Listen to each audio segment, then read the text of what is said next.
बंदी छोड़ सतगुरु रामपाल जी परमेश्वर जी की जय हो।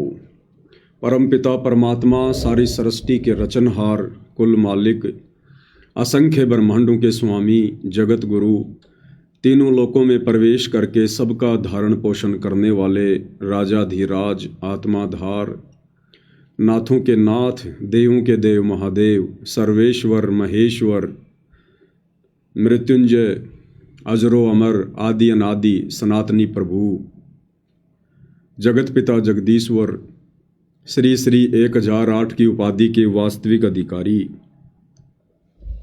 अकाल मूरत शब्द स्वरूपी राम वासुदेव सर्वगतम ब्रह्म परम पूज्य प्रथम पूज्य परम संत परम पुरुष परम धनी परम दयालु सत्य कबीर हक्का कबीर अल्लाहु कबीर अल्लाहु अकबर बाखबर अल्लाह ताला जगत के तारणहार जगत के मुक्तिदाता जगत के जगन्नाथ हारे के सहारे हिंदुओं के राम मुसलमानों के अल्लाह सिखों के वाहिगुरु ईसाइयों के मसीह दया के सागर दया निधि करुणा के सागर करुणा निधि स्वयंभू परिभू संकट मोचन कष्ट हरण मंगल करण दुख भंजन अविगत कबीर निर्विकार निर्विषम परमात्मा अलय अलेख सतगुरु आदि अनादि सतगुरु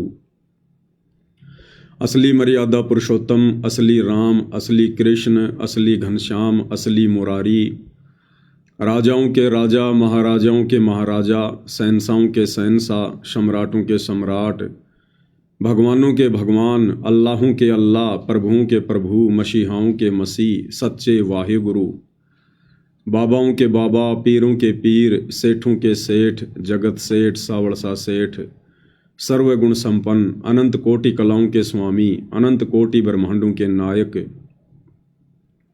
योगियों में महायोगी ध्यानियों में महाध्यानी सिद्धों में परम सिद्ध ज्ञानियों में तत्वज्ञानी ब्रह्मज्ञानी महाज्ञानी परम ज्ञानी सर्वश्रेष्ठ ज्ञानी विज्ञानी युवा कबीर समरथ कबीर असमवात अमित ओजा सच्चे रहनुमा करीम अल्लाह शुभान अल्लाह दुनिया के अंतिम पैगंबर 8 सितंबर 1951 से गांव धनाना जिला सोनीपत हरियाणा भारतवर्ष की पावन भूमि पे प्रकट रियल कल्कि भगवान श्री नारायण साकार हरि श्री बाबा साहेब नूर अनंत परमात्मा सच्चे दरवेश सच्चे बाखबर संत श्रोमणी सतगुरु रामपाल जी परमेश्वर जी के चरण कमल में साध संगति से जुड़े हुए देश विदेश से आप और हम सभी सत्सेवक भाई बहनों का अनंत कोटि दंडवत प्रणाम।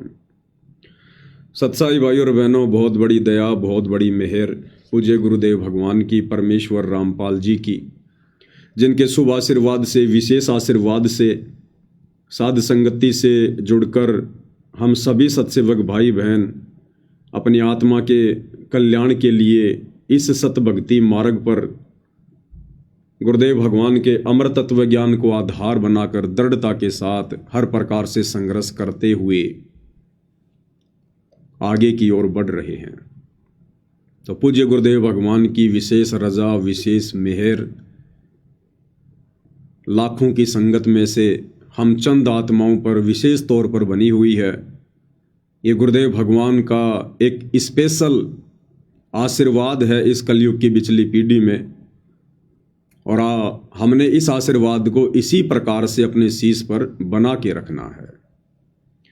तो भाई और बहनों, इस कलयुग की बिचली पीढ़ी में परमेश्वर जिस प्रकार से हमें सोशल मीडिया देते हैं, फिर साध संगतियां शुरू करवाते हैं ताकि सभी भगत भाई बहन अपने गुरुदेव के ज्ञान को आधार बनाकर भक्ति मार्ग पर सफलता प्राप्त कर सकें, काल की हर प्रकार की सूक्ष्म चाल से परिचित होकर अपनी भक्ति और मर्यादाओं को बचा सकें। तो ये सात संगतियां सिर्फ और सिर्फ चारों युगों में इस कलयुग की बिचली पीढ़ी में ही शुरू होती है, क्योंकि ये भक्ति युग है, मोक्ष का प्राइम टाइम है ये। और परमेश्वर ने ये सात संगतियां मात्र इसीलिए शुरू करवाई हैं भाई और बहनों, ताकि हम विचलित ना हों, हम डगमग ना हों।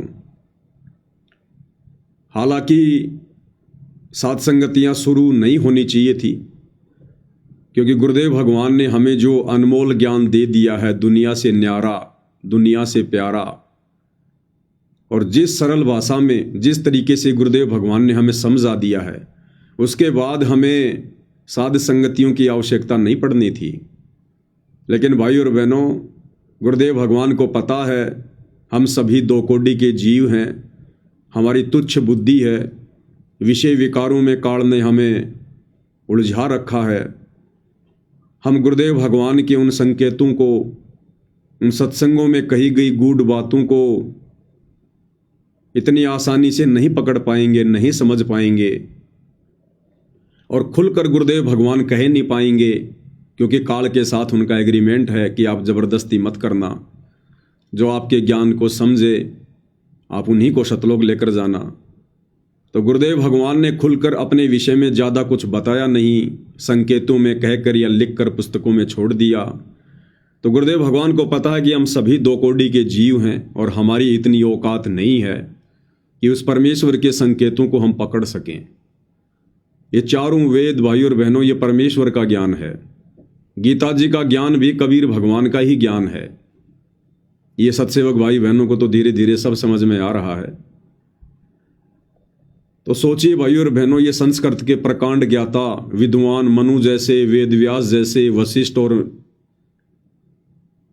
विश्वामित्र जैसे, चुणक जैसे, कपिल ऋषि जैसे, ये लोग भाई और बहनों इन वेदों में लिखे गए परमेश्वर के संकेतों को नहीं समझ पाए, गीता जी में लिखे परमेश्वर के संकेतों को नहीं समझ पाए। तो भला भाई और बहनों, आप और हम दो कोटि के कलयुगी जीवों की फिर क्या औकात कि वेदों और गीता जी से भी ज्यादा गूढ़ रहस्य युक्त पूज्य गुरुदेव भगवान के इन सत्संगों में छुपे हुए संकेतों को हम समझ सकें। तो ये दया भी फिर परमात्मा ही करते हैं। परमेश्वर हमारा ज्ञान योग खोलते हैं, हमें सद्बुद्धि देते हैं, हमारी जर लग चुकी बुद्धि को परमेश्वर साफ करते हैं। और ये साध संगति के टुकड़े गुरुदेव भगवान हम भगत भाई बहनों की झोली में डाल देते हैं, जैसे कुत्ते को रोटी का टुकड़ा डाला जाता है। क्योंकि परमात्मा ने हमें सतलोक लेकर जाना है। वे तो सतलोक के राजा हैं, शहंशाह हैं, उनका तो एक पैर सतलोक में, दूसरा पृथ्वी लोक पर। वो तो 1 सेकंड में आते हैं, 1 सेकंड में जाते हैं, वो किसी के बंधन में नहीं है, वो तो बेपरवाह अबंध परमात्मा है। लेकिन हमारी भक्ति ज्यादा से ज्यादा कैसे बने, कैसे भक्ति धन जमा हो, इसके लिए परमेश्वर भक्ति के साथ साथ ये साध संगति रूपी एक छोटा सा रोटी का टुकड़ा भी हमें डाल देते हैं, ताकि इस साध संगति के बहाने हम गुरुदेव भगवान की महिमा करके, उनकी सेवा करके, और सभी भगत भाई बहन मिलजुल के ज्ञान आधार से चर्चा करके और बुराइयों से दूर हो सकें, काल की सूक्ष्म चाल से परिचित हो सकें और अपनी भक्ति को मर्यादाओं में रह के कर सकें। इसलिए परमेश्वर इस कलयुग की बिचली पीढ़ी में ये साध संगतियां उपलब्ध करवाते हैं। अन्यथा भाइयों और बहनों, सतयुग, त्रेता, द्वापर और कलयुग का प्रथम चरण परमेश्वर ने कभी भी इस प्रकार से साध संगतियां अपनी संगत में शुरू नहीं करवाई। वो बेचारे साध संगति कहाँ से करते, उनको तो ज्ञान भी अच्छे से समझ में नहीं आया। उनको तो सत्संग भी साल 6 महीने में कभी कभार जब परमात्मा उस क्षेत्र में जाया करते थे तब उनको सुनने को मिला करते थे। तो बेचारे वो कहाँ से साध संगति कर लेते। तो ये दया परमेश्वर ने आज बख्शी है, क्योंकि आज ये मोक्ष का बिल्कुल पीक टाइम आ चुका है, सीजन आ चुका है, और कोई कमी परमेश्वर अपनी तरफ से नहीं छोड़ेंगे। इसलिए परमेश्वर ने आप और हम दो कोटि के जीवों के ऊपर ये दया बख्शी है, हल्का सा ज्ञान योग खोला है। परमेश्वर हमें सत्य प्रेरणा करते हैं, जिस आधार से हम भक्ति मार्ग पर 2 कदम आगे बढ़ रहे हैं। अब परमेश्वर की तो प्रोसीजर ये है भाई और बहनों, जो आपने अभी तक सुन ली, ज्ञान आधार। और काल की क्या प्रोसीजर है? काल जमा करेगा भीड़, अज्ञानी, लूले, लंगड़े, बहरे, ज्ञानहीन काल इस प्रकार के लोगों को परमेश्वर रामपाल जी के सतभक्ति मार्ग में ज़्यादा से ज़्यादा एंट्री दिलवाने का प्रयास करेगा, ताकि 650 साल पहले की तरह एक मूर्खों का टोल खड़ा हो जाए, जिनकी ना कोई मर्यादा हो, ना जिनका कोई ढंग का आचरण हो, गधे और घोड़े सब मिक्स हो जाएं। तो काल ये कोशिश करेगा, क्योंकि वर्तमान समय में काल पूरी ताकत लगा रहा है, सामने वो प्रकट हो नहीं सकता, उसकी मजबूरी है अपने वास्तविक रूप में। इसके लिए उसने बहुत समय पहले से ही सतगुरु रामपाल जी के इर्द गिर्द उनके परिवार के रूप में, उनके रिश्तेदारों के रूप में, बड़े बड़े परम भक्तों के रूप में, पुराने भक्तों के रूप में अपने एजेंट, अपने दूत पहले ही संगत में भेज दिए हैं। जिस प्रकार 650 साल पहले परमात्मा ने जब कमाल को जीवित किया, उसको अपने बेटे की तरह अपने पास में रखा, उसको शिक्षा दी, दीक्षा दी, उसको प्यार दिया, उसको भगत बनाना चाहा, लेकिन अंत में वो परमात्मा का विरोधी बन गया। परमेश्वर की आत्माओं को तोड़ने का उसने कार्य किया। आज गुरुदेव भगवान कह रहे हैं कि वो गुरुद्रोही हो गया था, गुरुद्रोही। तो 650 साल पहले भी काल ने कमाल के रूप में अपना दूत कबीर परमात्मा की झोपड़ी में भेज दिया, उनके पास में भेज दिया। तो भाई और बहनों, वर्तमान में काल कैसे चुपचाप सारा तमाशा देखता रहेगा, इसलिए वो भरकर प्रयास कर रहा है, भरकस कोशिश कर रहा है। और ऐसे ही काल प्रेरित लोगों के मनमाने आचरण के कारण, उनकी नासमझी के कारण ये बरवाला कांड जैसी घटना घटित हुई। और उन्हीं लोगों के कारण 2014 बरवाला कांड के बाद से वर्तमान 2025 तक लगभग 90% संगत मर्यादाओं से दूर हो चुकी है। तो काल भाई और बहनों इस प्रकार से ज्ञान में अज्ञान फैलाता है, पाखंड फैलाता है, परमेश्वर के मार्ग को धूमिल करने का प्रयास करता है, और कर भी रहा है। आपको एक छोटा सा वीडियो दिखाते हैं कि किस प्रकार का जन समूह काल प्रेरणा से सतलोक आश्रम मैनेजमेंट हरियाणा वाले इन आश्रमों से जोड़ रहे हैं। इन दिनों इन लोगों ने एक मुहिम चला रखी है, अन्नपूर्णा मुहिम। उस अन्नपूर्णा मुहिम के तहत ये लोग अपना समय और अनमोल श्वासें बर्बाद करते हुए और संगत की करवाते हुए ये लोग दिन रात समाज की सेवा में लगे हुए हैं। भाई और बहनों, समाज की सेवा करना कोई गलत बात नहीं है। सेवा करनी चाहिए, मदद करनी चाहिए, सहयोग करना चाहिए, क्योंकि हम इंसान हैं। परमेश्वर ने हमें एक दूसरे का सहयोगी बनाया है, हमें बुद्धि दी है, अच्छी बात है। लेकिन ये सेवा, ये मदद, ये सहयोग कबीर परमात्मा की सतभक्ति मिलने के बाद में हमने कैसे करनी चाहिए, कब करनी चाहिए और नहीं करनी चाहिए तो क्यों नहीं करनी चाहिए, इसके पीछे बहुत सारी धाराएं लग जाती हैं भाई और बहनों। फिर बहुत सारे नियम लागू हो जाते हैं। हम आम समाज के आम लोगों की तरह नहीं होते। फिर सतगुरु से उपदेश लेने के बाद मोक्ष मार्ग में हमारे प्रत्येक कार्य के ऊपर एक नियम लागू होता है, एक शर्त लागू होती है। जिस प्रकार आम व्यक्ति यदि किसी जानवर की हेल्प करता है, मदद करता है, मान लीजिए किसी कुत्ते के सर में कीड़े पड़े हुए हैं, वो बेचारा दुखी है, परेशान है, चिल्लाता है, ना टाइम पर खाना खा पाता है।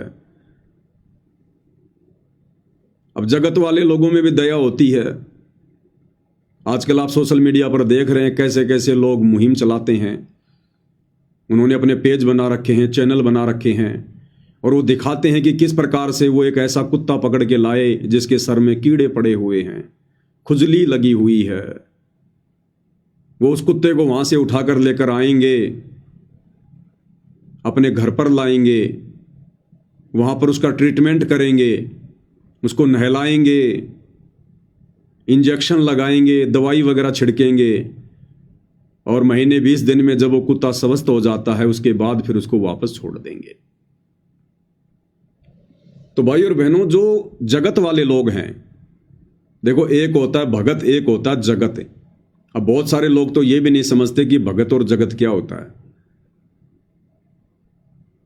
जब मैं बहादुरगढ़ थाने में गया, इन आश्रम वालों ने झूठा मुकदमा मेरे ऊपर लगवाया, तो वहाँ के जो दरोगा जी हैं, SHO हैं, उनसे ऐसे ही बातचीत शुरू हो गई परमात्मा के विषय में कि भाई क्या कारण था इस घटना का, ऐसा तो तूने कोई जुर्म भी नहीं किया जितना ये लोग तेरे पीछे पड़े हुए हैं। ऊपर SP तक इन लोगों ने हमारे को फ़ोन करवा दिए। तो दास ने उनको सारी बातें समझाई। तो बीच में मैंने कहा जी देखो, जगत वाले और हम जो सतगुरु रामपाल जी के भगत हैं, हमारी क्रियाओं में बहुत अंतर है। तो उसने कहा कि जगत और भगत क्या होता है? तो दास ने उसको बताया जी भगत वो है जो शास्त्रों के अनुसार सत भक्ति सच्चा गुरु बनाकर जो प्राप्त कर लेता है, तो वो है भगत। यानी फिर उसकी जो क्रिया है वो आम व्यक्तियों से भिन्न होती हैं, आध्यात्मिक क्रियाएं।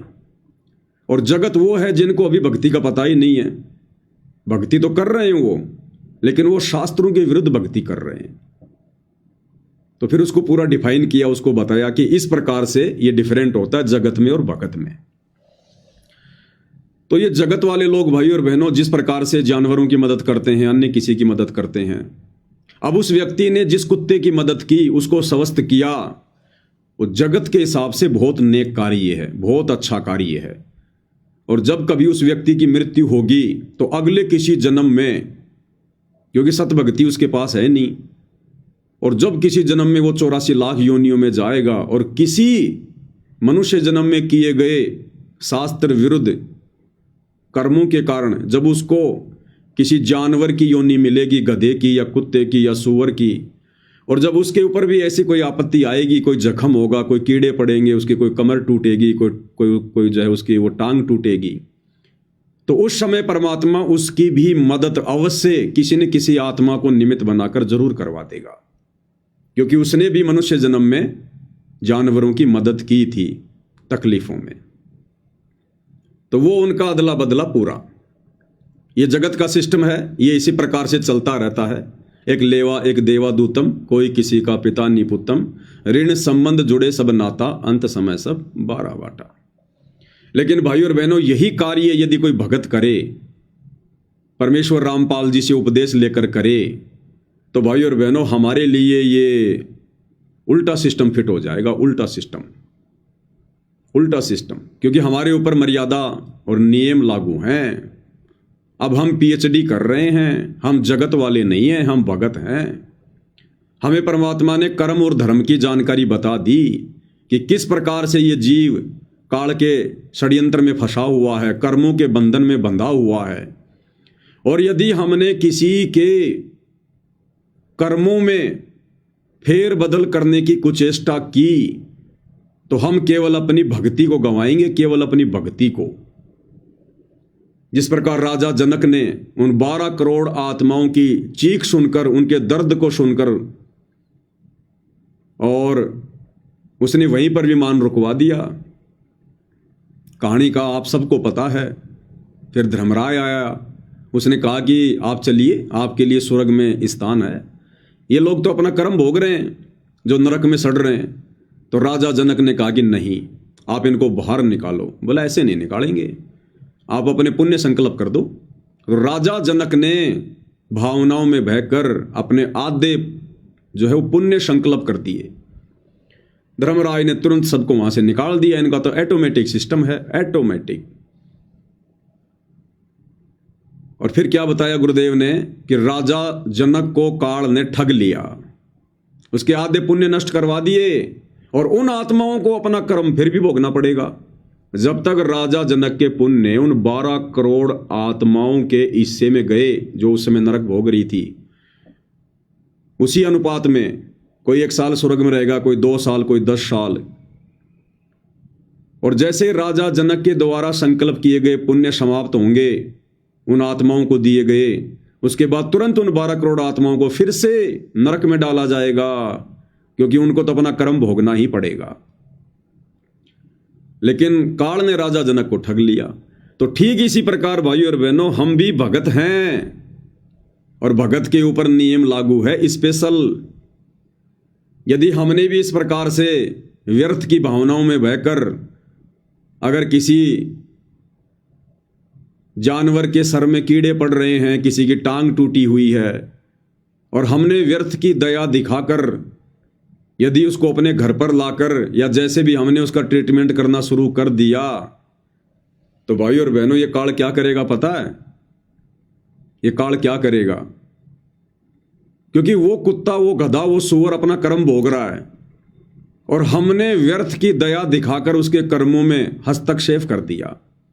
हमने परमात्मा के विधान को तोड़ दिया, हमने बीच में जानबूझ के टांग अड़ा दी। अब काल क्या करेगा?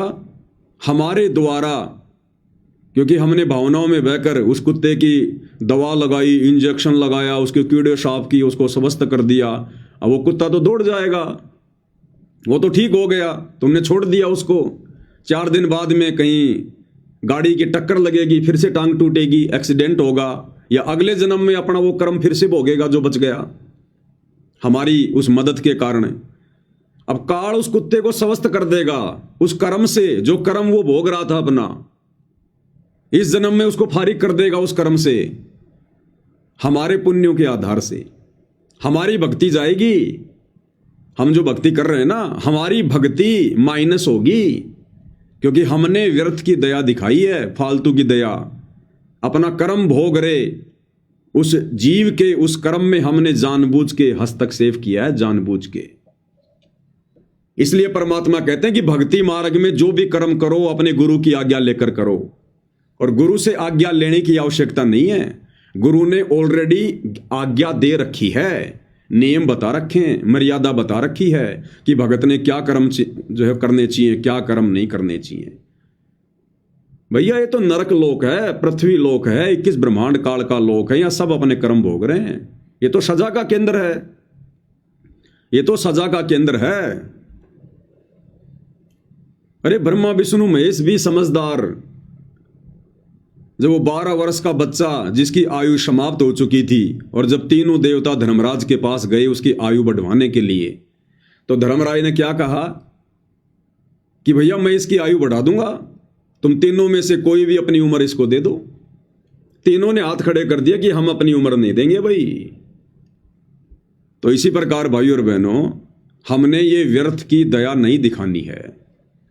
अब सवाल उठेगा, भाई क्या हमारे घर में जो जानवर हैं, गाय है, भैंस है, कुत्ते हैं, बिल्ली हैं, या बैल है, ऊंट है, क्योंकि बहुत सारे भगत गांव में रहते हैं, वो किसान है, भाई अगर हमारे उन मवेशियों के साथ, जानवरों के साथ यदि ऐसी कोई नौबत आ गई, तो क्या हम उनकी भी मदद नहीं करेंगे? अवश्य करनी पड़ेगी। क्यों करनी पड़ेगी? क्योंकि वो हमारे अधीन है, वो हमारे अधीन हैं, हम उनसे कार्य ले रहे हैं, वो हमारे पालतू हैं, हम उनको चारा खिलाते हैं, वो हमें दूध देते हैं। और ये कुत्ता बिल्ली भाई और बहनों हमने नहीं पालने हैं, ध्यान रखना। ये कुत्ते और बिल्लियां अब हमने नहीं पालने हैं, ये भक्ति के विरुद्ध हैं, ये आपको डिस्टर्ब भी करेंगे। आरती के समय भौंकेंगे, मंत्र करते समय भौंकेंगे,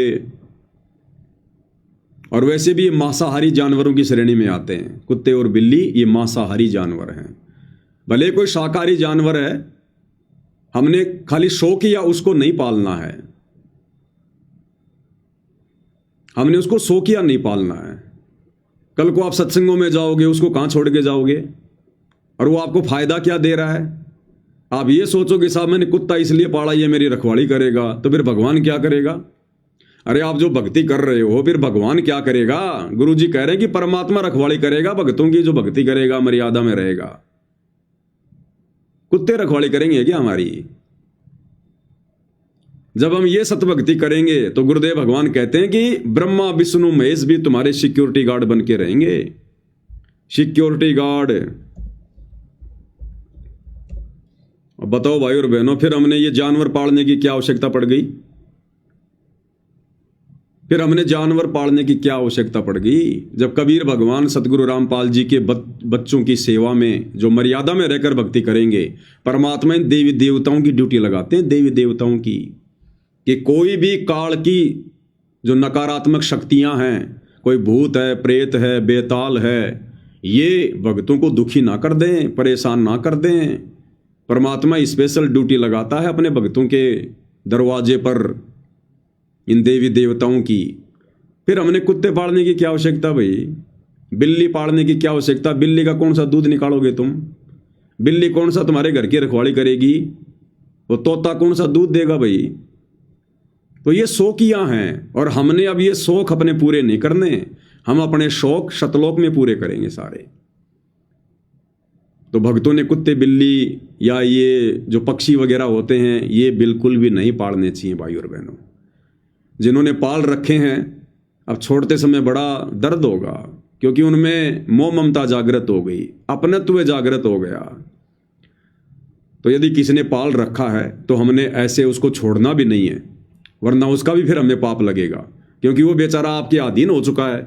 आप उस कुत्ते को छोड़ दोगे, गांव के कुत्ते उसको शाम पहले फाड़ देंगे। तो जो आफत मोल ले ली है, अब परमात्मा से प्रार्थना करो कि परमेश्वर आगे से हम ऐसा कोई भी कार्य नहीं करेंगे जो भक्ति में बाधक हो। और ये जो आत्मा परमेश्वर जो घर में आ चुकी है, ये परमेश्वर इसके लिए हम माफ़ी चाहते हैं। और जब इसका समय पूरा हो जाएगा परमेश्वर, हम इसको जैसे भी है, मतलब जब उसकी मृत्यु हो जाएगी तब उसको हम बाहर फेंक देंगे। और आगे से परमेश्वर हम ऐसी किसी भी गलती का आपको मौका नहीं देंगे। और जो हमारे खुद के जो जानवर हैं, जो घरेलू जानवर है, गाय है, भैंस है, ऊंट हैं, बैल हैं, जिनसे हम कार्य लेते हैं, दूध निकालते हैं, तो उनको यदि कोई प्रॉब्लम हो जाती है तो भाई और बहनों हमने उनका डॉक्टर से भी इलाज करवाना है। और यदि घर पर रहकर हम उनका इलाज कर सकते हैं तो हमने उनका जो है वो करना चाहिए, क्योंकि वो हमारे अधीन है, अधीन है वो हमारे। बाकी ये फालतू की दया धर्म हमने नहीं दिखानी है जगत वालों की तरह। तो इन चीज़ों का हमने विशेष तौर पर ध्यान रखना है। तो ठीक इसी प्रकार भाई और बहनों वर्तमान में इन सतलोक आश्रम वालों ने ज्ञान आधार से हटकर काल प्रेरणा से, क्योंकि काल तो कर्म फुड़वाएगा, और इन्होंने जो ये अन्नपूर्णा मुहिम चला रखी है ना, गरीबों के मकान बनाना, गरीबों के घरों में राशन डालना, ये मुहिम भी भाई और बहनों भक्ति विनाशक है, भक्ति विनाशक है। अब ये ज्यादातर उन लोगों के मकान बना रहे हैं, उन लोगों के घरों में राशन दे रहे हैं जो लोग भक्ति से दूर हैं, अनुपदेशी हैं। अब भाई और बहनों उस कुत्ते की तरह वो व्यक्ति भी जो गरीब है, निर्धन है, जिसके पास मकान नहीं है या मकान है तो टूटा फूटा है, अरे वो भी तो अपने कर्म भोग रहे हैं, वो भी तो अपने अपने किसी पिछले उस कर्म का भोग भोग रहे हैं। और यदि हम जबरदस्ती हस्तक्षेप करेंगे, उसके उन कर्मों में रोड़ा अटकाएंगे जो कर्म काल ने लगा रखे हैं, और यदि हम रोड़ा अटकाएंगे तो काल तो सीधा सीधा कहेगा भगवान से कि देख लो जी, आपका और मेरा एग्रीमेंट था कि जबरदस्ती ना करना, और ये आपके भगत देख लो ये क्या कर रहे हैं, मेरे द्वारा लगाए गए जो कर्म हैं इन जीवों के ऊपर, ये देखो आपके भगत क्या कर रहे हैं, मेरे विधान में हस्तक्षेप क्यों कर रहे हैं भगवान, आपका और मेरा तो एग्रीमेंट हुआ है, क्या आपने अपने भक्तों को शिक्षा नहीं दी क्या? तो गुरुदेव कहेंगे भाई शिक्षा तो मैंने दी थी राजा जनक का उदाहरण देकर कि हमने फालतू का दया धर्म भी नहीं दिखाना जो भक्ति में विनाशक हो, बाधक हो। तो परमात्मा क्या कहेगा उस समय काल को? तो ये जो व्यर्थ में लोगों के कर्मों में हस्तक्षेप कर रहे हैं, जिन लोगों के पास आज रहने को मकान नहीं है या टूटी फूटी झोपड़ी है, समय पर खाने को अन्न नहीं है, क्यों नहीं है भाई? बाकी लोग क्यों खा रहे हैं समय पर?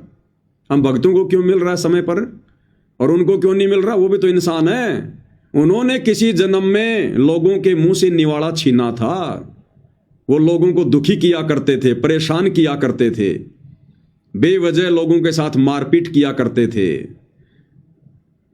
लोगों का मर्डर किया करते थे। तो आज वो निर्धन लोग जो निर्धन दिखाई दे रहे हैं हमें, वो अपने उन पिछले उन कर्मों का भोग भोग रहे हैं। तो हम भगत कौन होते? तो भाई और बहनों हम कौन होते हैं हस्तक्षेप करने वाले उन लोगों के पूर्व जन्म के उन कर्मों में, जिन कर्मों का भोग वर्तमान में वो भोग रहे हैं। हस्तक्षेप वो करे जो सतगुरु रामपाल जी का भगत नहीं है, जो काल के विधान के अंतर्गत शास्त्र विरुद्ध साधना कर रहा है। जैसे बहुत सारे समाज सेवी लोग हैं, बहुत सारे लोगों ने ये चैरिटियां खोल रखी हैं, वो दान करते हैं, कंबल बांटते हैं, लोगों को साइकिल देते हैं, रिक्शा देते हैं। तो ये उन लोगों का काम है। अरे हमें तो मोक्ष प्राप्त करना है, हमने तो बहुत सोच समझ के काल के विधान से बच के आगे चलना है। तो ये वर्तमान में अन्नपूर्णा मुहिम जो शुरू कर रखी है, ये परमेश्वर रामपाल जी की मुहिम नहीं है, ये उनके ज्ञान आधार से कहीं भी उचित नहीं है। ये जबरदस्ती लोगों को जा जाके जो राहत दे रहे हैं और सोच रहे हैं कि हमारे को पुण्य मिलेगा, पुण्य मिलेगा। और इन शतलोक आश्रमों में भी ये लोग फिर वीडियो बना बना के बैकग्राउंड में फिल्मी गाने लगा लगा के, तुम 1 रुपया दोगे वो लाख रुपया देगा। भक्तों को भी ये प्रेरित कर रहे हैं, वीडियो बना बना के भक्तों को भी प्रेरित कर रहे हैं कि भक्तों देखो हम कैसे अन्नपूर्णा मुहिम के तहत लोगों की मदद कर रहे हैं, लाखों के मकान बना रहे हैं, हजारों का राशन दे रहे हैं। और फिल्मी गाने चलाते, तुम 1 रुपया दोगे वो लाख रुपया देगा। मदद करो गरीबों की।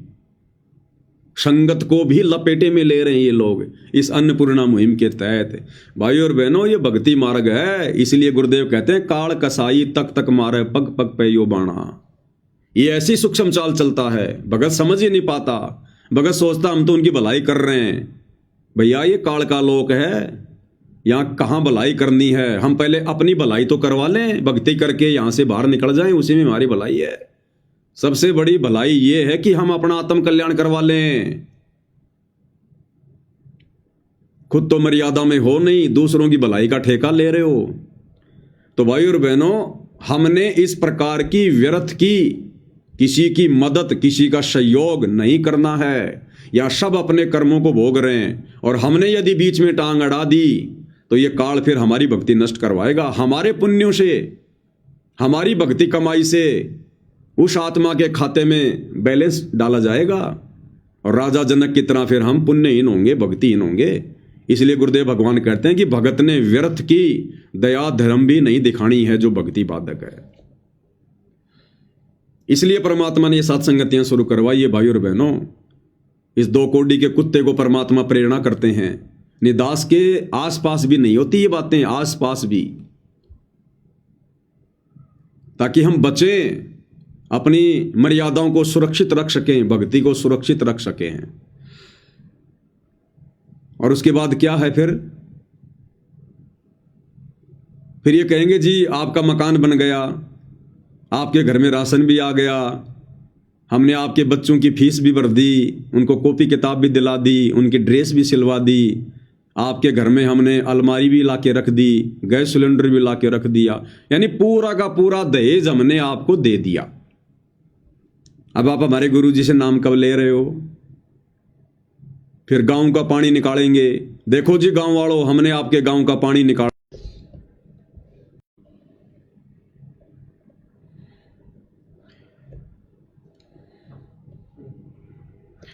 थोड़ा बीच बीच में नेट वगैरह डिस्कनेक्ट हो जाता है भाई और बहनों। फिर ये जो गांव का पानी निकाल रहे हैं बाढ़ का, कहीं पर 50 लाख की मदद कर रहे हैं मोटर और पाइप देकर, कहीं 30 लाख की, कहीं 15 लाख की। फिर उस गांव का पानी निकलने के बाद में गांव वालों से कहेंगे जी आप कब नाम ले रहे हो हमारे गुरु जी से? अब भाई और बहनों, ये है जबरदस्ती लोगों को भगत बनाना, परमात्मा के विधान को तोड़कर लोगों को भगत बनाना। जैसे पूज्य गुरुदेव भगवान का विधान क्या था? पूज्य गुरुदेव भगवान ने बताया कि अगर इस आश्रम की तरफ आपने आना है तो हमने पुस्तकें लिखकर दे रखी हैं। पहले भक्ति सौदागर को संदेश थी, फिर उसी का दूसरा विकल्प ज्ञान गंगा बना दिया गया। तो गुरुदेव भगवान कह रहे हैं कि हमने पुस्तकें बनाकर दे रखी हैं, और पुस्तक खोलते ही सबसे पहले नियम है, नियम कि अगर आपने ये भक्ति लेनी है, उपदेश लेना है, तो ये नियम आपने आजीवन फॉलो करने पड़ेंगे। अगर आप इन नियमों से सहमत हैं कि हाँ जी हम सारे नियम निभाएंगे, तो गुरुदेव ने बताया आश्रम की तरफ अपने कदम रखना, अन्यथा और ज्ञान सुनो अच्छे से और पुस्तकें पढ़ो। तो गुरुदेव भगवान की तो है भक्तों को जोड़ने की प्रोसीजर, ये ज्ञान समझाकर। क्या कह रहे हैं परमात्मा, थोड़ा ध्यान से सुनिए। कहते नकबे सर नकबा बनी पैर थी हार हमेल, 1-1 लाख के गहने पैरा करती, आज वो सुंदरी से कुतिया बनी देख साहिब के खेल। तो पुण्यात्मा ये इन बातों से डर लगना चाहिए। इन बातों से डर लगने लगेगा, मालिक में रुचि बनेगी और भजन करने को दिल करेगा। और ये लोग दिखावा जो ड्रामा है, नाचा कूदी, ये बकवाद मन में आवे को नहीं, ये कहने की आवश्यकता नहीं पड़ा। दास ने कैसा मत करियो, हाँ कहना तो पड़ता है एक बार बालक को, कुछ दिनों के बाद फिर आपकी रुचि ना बढ़े। इतना तो इस दास को विश्वास हो गया है कि परमात्मा के बच्चे भगवान को पहचानने लग गए, क्योंकि अब शिक्षित समाज है। आपको नाम दिया जाता है, नाम देने से पहले सब नियमों से परिचित कराया जाता है। और हमने ये पुस्तक बनाई है भक्ति सौदागर को संदेश, इसके प्रथम अध्याय में ही हमने नियमों का पूरा विस्तार से विवरण दिया है कि कोई भी पुण्यात्मा इस आश्रम की तरफ आएगा तो पहले तैयार होकर आवे। पहले क्या होता था कि भक्तजन समझाते थे नाम ले लो तुम्हारा कल्याण हो जाएगा, बड़े सुख होते हैं, यहाँ आ जाते थे उपदेश लेने। और यहाँ आकर के हम फिर उनको लिस्ट दिखाते थे, ये नियम निभाने हैं, तो बात जाते थे नहीं हमारा तो ये नियम नहीं नंबर, क्योंकि वो उल्टे रंग में रंगे हुए वो सारे। तो अब उनको पहले ये लिख कर दे दिए कि तुम तैयार होकर आ जाना, तुम्हारा मन मानने तक आना, क्योंकि कल्याण होगा इस मर्यादा में रहने से। तो अब ये दास देख रहा है कि अब कितना डर लगता है बहन बेटी भाइयों को, बच्चों को। तो गुरुदेव भगवान ने तो ये प्रोसीजर बताई भगत बनाने की, लोगों को सतगुरु से जोड़ने की। और सतलोक आश्रम मैनेजमेंट हरियाणा वाले, इनकी क्या प्रोसीजर है भाई और बहनों? जबरदस्ती लोगों के उन कर्मों में हस्तक्षेप करके और आश्रमों में भीड़ इकट्ठा करने की। अब इस प्रकार के लोग जो इनके एहसानों के नीचे आ जाते हैं। अब आपने जिसका 10 लाख का मकान बना दिया, जिसके घर में आपने 5,000 का राशन डाल दिया, और उसको कहोगे जी हमारे गुरु जी से नाम लोगे, तो मना करेगा आपको। वो ये कहेगा हाँ जी जरूर नाम लेंगे, जरूर नाम लेंगे हम, लेगा वो। लेकिन क्या उसने ज्ञान समझा? और ऐसे लोग फिर उपदेश लेकर फिर क्या करेंगे? कितने दिन रुकेंगे? वो आएगा अकेला, और जब जाएगा तो 4 को साथ में लेके जाएगा, और सारी बकवाद करेगा। वो उपदेश भी ले लेगा और फिर बकवाद भी सारी करेगा और लोगों को बिगाड़ेगा। लोग कहेंगे भाई देखो ना संत रामपाल जी के भगत तो गहने भी पहनते हैं, चूड़ियां भी पहनती है माता बहनें, हार श्रृंगार भी करती हैं, टिक्की बिंदी भी लगाती हैं। तो सब फिर वैसा ही करने लग जाएंगे देखा देखी में। एक छोटा सा वीडियो दास आपको दिखाना चाहेगा। इन्होंने हरियाणा के एक गांव का बाढ़ का पानी निकाला, और बाढ़ का पानी निकालने के बाद में उस गांव का कोई एक युवक है, वो वीडियो बना बना के डाल रहा है फेसबुक पर, उसका कोई पेज है, वो वीडियो बना बना के डाल रहा है। और क्या कह रहा है कि भाई हमारे लिए तो संत रामपाल जी महाराज भगवान बन के आए हैं, भगवान बन के।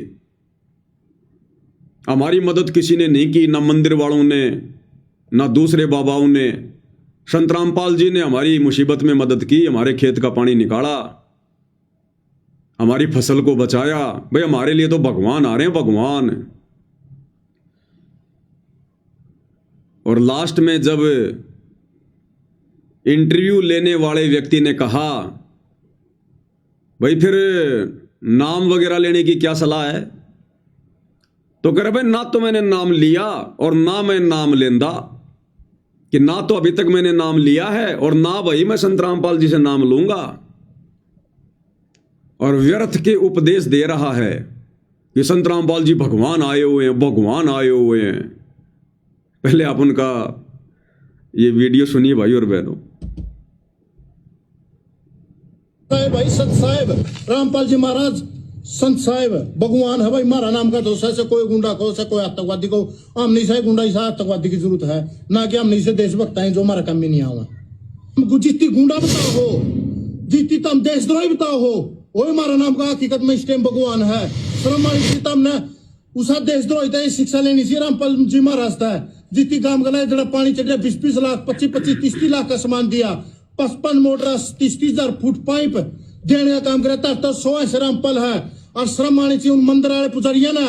मंदिर तो कोई हमना आपत्ति नहीं है, मंदिर में हमारी श्रद्धा 2 टाइम मंदिर में जाओ, उन पुजारिया ने श्रम आनी चाहिए जो यहाँ बड़े बड़े मंदिर में बैठे सैला से तिरुपति ये हमारे नजदीक बनबोरी, इन मंदिर में जो पुजारी बैठे उन्हें श्रम आनी चाहिए। करोड़ों रुपया का एक एक महीने का चंदा और वहाँ देख देख वहाँ ले दाम देवा है और वहाँ गोजी मंगालना है और मुसीबत जब किसान पावा है और वहाँ आपकी गोज भरने का काम करे, बिल्कुल भी किसान की मदद नहीं करने का काम करे। दूध जो काम कर रहे हैं भाई इस टाइम इस एरिया में रामपाल जी महाराज कर रहे हैं, जमा गर्व है इस बात पर भाई।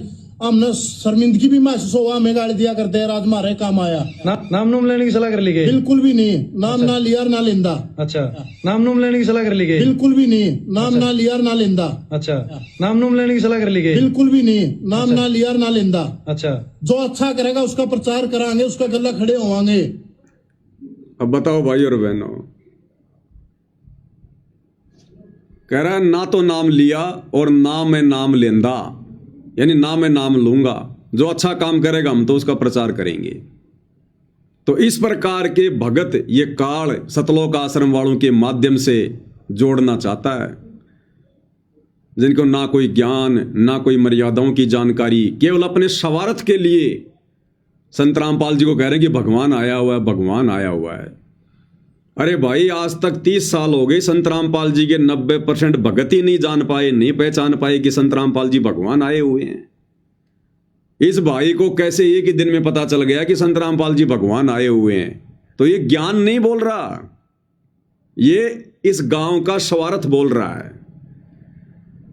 अगर इस गांव की बाढ़ का पानी संत रामपाल जी के इन सतलोक आश्रम वालों ने मदद करके ना निकाला होता, और यदि बाबा राम रहीम के भक्तों ने निकाल दिया होता, अगर बाबा राम रहीम के मैनेजमेंट ने इनको ये 5 मोटर और 10-20 हज़ार फुट पाइप दे दिए होते, तो आज ये भाई इसी प्रकार से वीडियो बना के बाबा राम रहीम की महिमा करता कि भाई बाबा राम रहीम ने चाहे कोई बलात्कारी को चाहे कोई गुंडा को मारे लेखे तो वो भगवान है, भगवान जिसने हमारे गांव का पानी निकाल दिया। तो भाई और बहनों, हमने इस प्रकार की वीडियो देखकर, जो अपने स्वार्थों के लिए बनाए जाते हैं, भावनाओं में बहकर बनाए जाते हैं, हमने इस प्रकार के वीडियो देखकर विचलित नहीं होना चाहिए। और ना सतगुरु रामपाल जी भगवान इस प्रकार के जो प्रचारक हैं, जो ना उनसे उपदेश प्राप्त किए हैं, ना उनके ज्ञान को सुनते हैं, इस प्रकार के लोगों को अपना प्रचारक संत रामपाल जी नहीं बनाते। और ना सतगुरु रामपाल जी को इस प्रकार की झूठी महिमा की आवश्यकता है। वो महिमा का भूखा नहीं है कि लोग उनको भगवान कहें। अरे वो परमात्मा तो उस समय प्रसन्न होगा जब उनके भगत बनकर, उनको पहचान कर, हृदय से उनको भगवान कहें। और कहने से बात नहीं बनेगी। जैसे इन आश्रमों में जयकारे लगते हैं, संत रामपाल जी भगवान की जय। अरे भगवान जैसी भक्ति क्रिया करो, उनके साथ भगवान जैसा व्यवहार करो। अरे भगवान की आरती उतारी जाती है, ये आश्रम वाले आरती उतारते हैं क्या? अरे भगवान को भोग लगाया जाता है, ये आश्रम वाले सदगुरु रामपाल जी को भोग लगाते हैं क्या? तो परमेश्वर झूठी महिमा नहीं चाहता।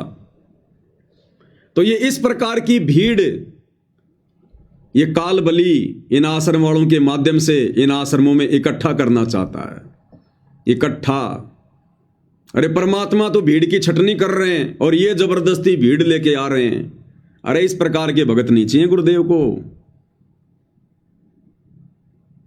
कहता ना तो नाम लिया और ना मैं नाम लेंदा, लेकिन संत रामपाल जी भगवान आए हुए हैं। अरे जब पता चल गया भाई आपको कि भगवान है और फिर भी नाम नहीं ले रहा, तो फिर भगवान कैसे झूठी महिमा को स्वीकार करेगा? अब जैसे कोई व्यक्ति किसी को बता दे कि भाई ये मिठाई है और इस मिठाई की ये गुण हैं, और बहुत सारे लोग इकट्ठा होकर मिठाई खा रहे हैं और कह रहे हैं वाह आनंद आ गया, क्या मीठा है, वाह वाह वाह। और इस जैसा भाई देख रहा है, सुन रहा है, और वो फिर वीडियो बना बना के कहे कि भाई देखो मिठाई ऐसी होती है, मिठाई ये है, मिठाई खाने से आनंद आता है।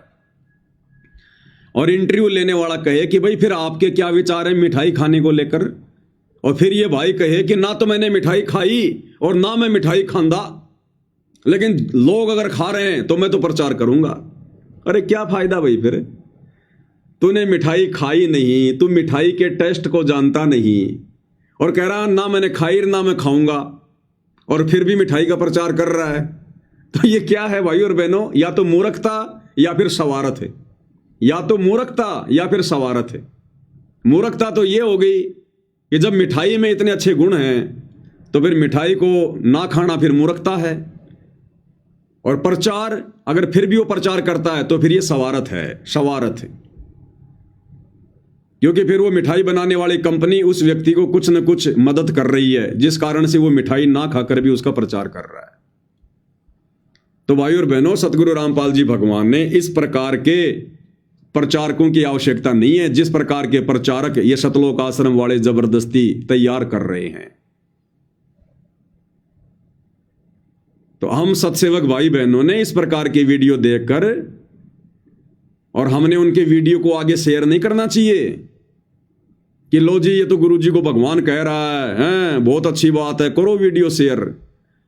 कल को इस गांव में दोबारा से कोई आपत्ति आ गई और बाबा रामपाल के भक्तों से पहले अगर आसाराम जी के भक्तों ने जाके मदद कर दी तो फिर यही भाई वीडियो बना बना के आसाराम की महिमा करेगा, और तुम्हारे द्वारा शेयर किए जाने से फिर वो वीडियो बाकी दुनिया देखेगी।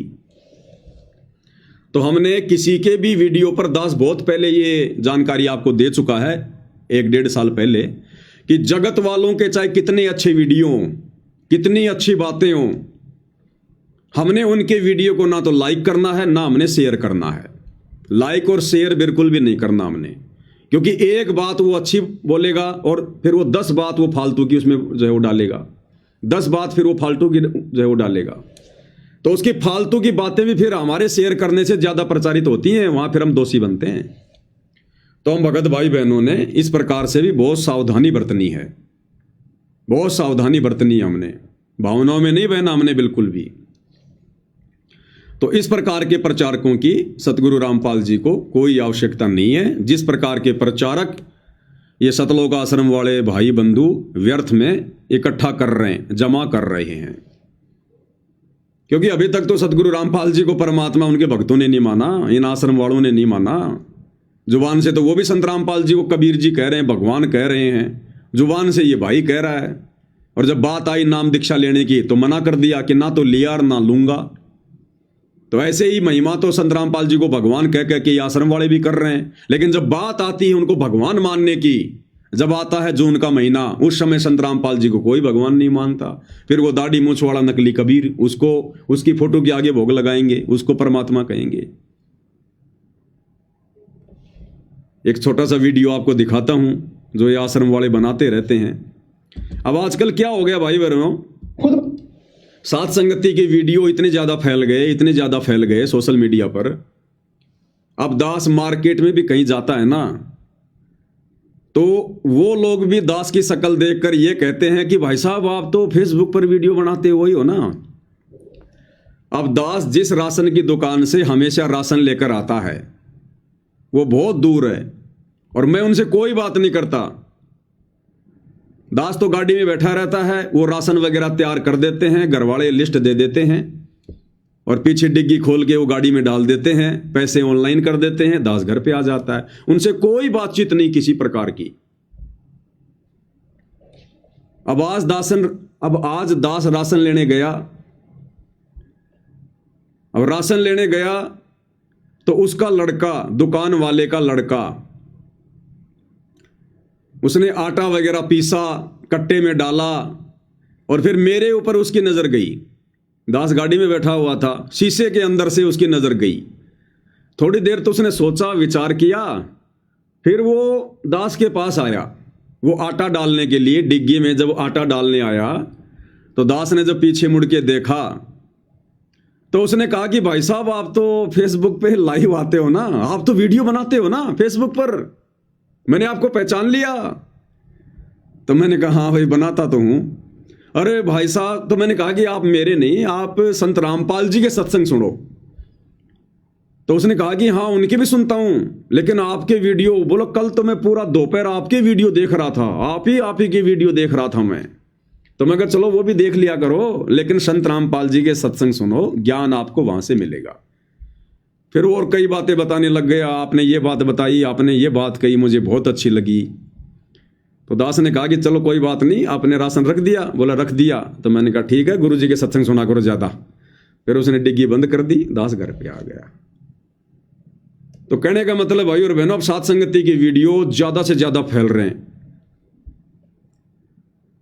और सात संगति की वीडियो देख देख कर शतलोक आश्रमों से जुड़ी जो संगत है, उन्होंने इतना तो ज्ञान ले लिया कि भाई संत रामपाल जी भगवान हैं, संत रामपाल जी परमात्मा हैं, ये खुद ही कबीर हैं।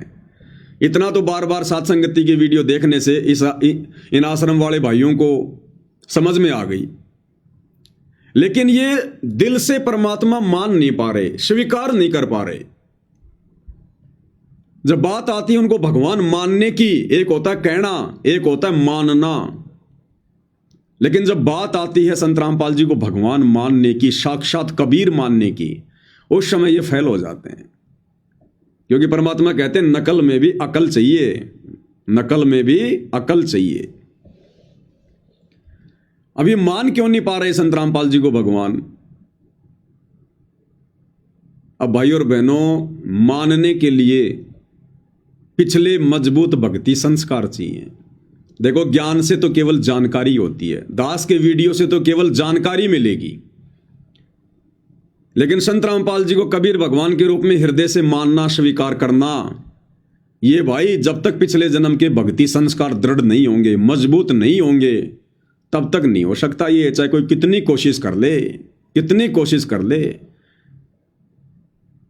जैसे हम बचपन में साइकिल चलाया करते थे, तो हम साइकिल को आवश्यकता से ज्यादा भगाया करते थे, कभी कभार जब स्कूल जाते थे जल्दबाजी के चक्कर में। अब साइकिल की एक लिमिट है भाई और बहनों, अब हम उससे ज्यादा पैर चलाएंगे, पेडल मारेंगे, जोर लगाएंगे, तो क्या होता था, फिर साइकिल के कुत्ते फैल हो जाते थे। यानी साइकिल का जो चक्का था फिर वो बिल्कुल ढीला हो जाता था, वो घूमता तो बहुत तेज था लेकिन साइकिल आगे नहीं बढ़ाता था। उसको कहते थे कि साइकिल के कुत्ते फैल हो गए। फिर उसमें तेल वगैरह डालते थे या उसकी चैन को टाइट करवाते थे, तब जाकर फिर वो पैडल सही चलते थे। तो भाई और बहनों, सात संगति की वीडियो देखकर इन आश्रम वालों को इतना तो समझ में आ गया कि संत रामपाल जी ही भगवान है, दूसरा कोई भगवान नहीं है।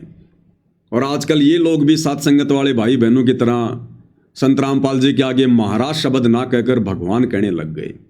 लेकिन जब बात आती है संत रामपाल जी को भगवान मानकर उनकी आरती उतारना, उनको भोग लगाना, उनकी महिमा करना, एकमात्र उन्हीं को दंडवत करना, उन्हीं की फोटो घर में रखना, उस समय भाई और बहनों इन आश्रम वालों के कुत्ते फैल हो जाते हैं। उस समय इनके कुत्ते फैल हो जाते हैं। फिर क्यों? क्योंकि इनकी चैन में ग्रीस नहीं है, इनकी चैन टाइट नहीं, अभी लूज है। इनके पिछले जन्मों के जो कर्म हैं, जो शुभ संस्कार हैं, वो अभी लूज हैं। तो वो तो भाई सतगुरु रामपाल जी भगवान ही दया कर सकते हैं, और कोई दया नहीं बख्श सकता है। तो इन्होंने एक वीडियो बनाया है, जो अक्सर ये लोग वीडियो बनाते रहते हैं, ये सतलोक आश्रम वाले।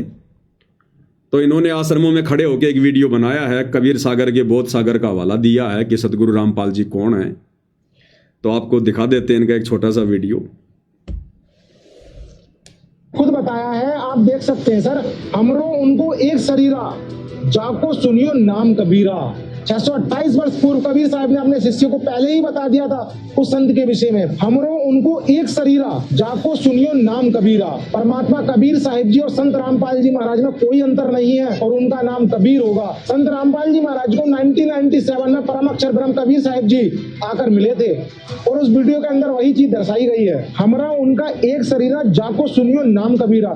जो परमात्मा कबीर साहिब का शरीर है ना, वही आज उस नौतम सुरती संत रामपाल जी महाराज के रूप में जो प्रकट हुई है, उनका वही शरीर है सर। अब बताओ, इनको ये जानकारी कहां से मिली है? कबीर सागर से, कि हमको और उनको एक शरीरा, और जाको कहिए नाम कबीरा। कि 650 साल पहले ये धर्मदास जी को कबीर जी ने कह दिया था कि जो नौतम सुरती आएगी कलयुग की पिछली पीढ़ी में, जिससे लोगों का उद्धार होगा, उसका और मेरा एक ही शरीर होगा। अब एक ही शरीर का मतलब है एक ही होना। तो इस वाणी का हवाला दे रहे हैं और कह रहे हैं संत रामपाल जी खुद ही कबीर भगवान हैं। अरे भैया, ये बात जानने के लिए आपको कबीर सागर में जाने की क्या जरूरत थी? नित्य नियम को ढंग से पढ़ लिया करो, नित्य नियम विधि विधान से करो, पुस्तक हाथ में लेके, तो तुम्हें पता चलेगा कि ये बात तो बहुत अच्छे से नित्य नियम में लिखी हुई है कि सतगुरु साहिब एक शरीरा और सतगुरु बिना ना लागे तीरा। तो समझ में नहीं आता आप लोगों को। कबीर सागर दिखा रहा कि देखो मैंने खोज कर ली। जैसे जम्बू में जो नकली कबीर पंथी है मधु परमहंस रांजड़ी में, गुरुदेव भगवान ने बताया कि उसने डंडोरा पीटना शुरू कर दिया कि 11वां द्वार मिल गया मुझे, 11वीं खिड़की मिल गई, 11वीं खिड़की मिल गई। तो परमात्मा ने बताया इससे ऊपर तो 12वां द्वार है, उसको पार करके जाएंगे तब सतलोक जाएंगे। 11वां द्वार, 11वां द्वार। तो इसी प्रकार इन्होंने कबीर सागर दिखा के कि देखो खजाना मिल गया हमें, हमको उनको एक शरीरा, जाको कहिए नाम कबीरा। और यहाँ गुरुदेव भगवान रोज नित्य नियम में हमें पढ़ाते हैं कि नालायको, तुम्हें जो भक्ति बोध बना के दी है ना, ये दरबार में सजा के रखने के लिए नहीं दी है। इसको पढ़ो, इसका पाठ करो। इसके मूल्य की जगह गुरुदेव ने लिखा है नित्य नियम, यानी रोजाना इसका पाठ करो। तो समझो तुम अपने गुरुदेव के द्वारा मुफ्त में दी गई नित्य नियम का मूल्य अदा कर रहे हो, नहीं तो तुम धोखा कर रहे हो, धोखा। तो अगर ये सतलोक वाले भाई बहन, सतलोक आश्रम वाले अगर नित्य नियम को ढंग से कर लें, जैसे हम सत्सेवक भाई बहन कर रहे हैं, पुस्तक हाथ में लेके पाठ कर रहे हैं उसका, तो इनको कबीर सागर में देखकर आश्चर्यचकित होने की आवश्यकता नहीं थी कि हमरो और उनको एक शरीरा, ताको कहिए नाम कबीरा। गुरुदेव ने नित्य नियम में साफ साफ लिखा हुआ है कि सतगुरु साहिब एक शरीरा और सतगुरु बिना न लागे तीरा। और फिर यह भी कह रहा है कि 1997 में संत रामपाल जी को कबीर जी आकर मिले थे। या लो 2 मिनट पहले तो कह रहा था कि कबीर जी और संत रामपाल जी एक ही हैं, हमरो और उनको एक शरीरा। और तुरंत बाद कह रहा कि फिर 1997 में संत रामपाल जी को कबीर जी आकर मिले, फिर उनको अलग अलग कर दिया। यानी कहने का मतलब है बड़ी मुश्किल से तो ये लोग देसी घी का थोड़ा बहुत हलवा बनाते हैं और तुरंत फिर उसमें गोबर डाल देते हैं। तो बताओ भाई और बहनों, फिर कैसे बात बनेगी? क्या कह रहा देखना, ध्यान से सुनना। शुरू में क्या कह रहा है और फिर वो एनिमेशन वाला वीडियो दिखा के कि 1997 में संत रामपाल जी को फिर कबीर जी आकर मिले। देखिएगा, खुद बताया है, आप देख सकते हैं सर। हमरो उनको एक शरीरा, जाको सुनियो नाम कबीरा। 628 वर्ष पूर्व कबीर साहब ने अपने शिष्य को पहले ही बता दिया था उस संत के विषय में, हमरो उनको एक शरीरा, जाको सुनियो नाम कबीरा। परमात्मा कबीर साहिब जी और संत रामपाल जी महाराज में कोई अंतर नहीं है और उनका नाम कबीर होगा।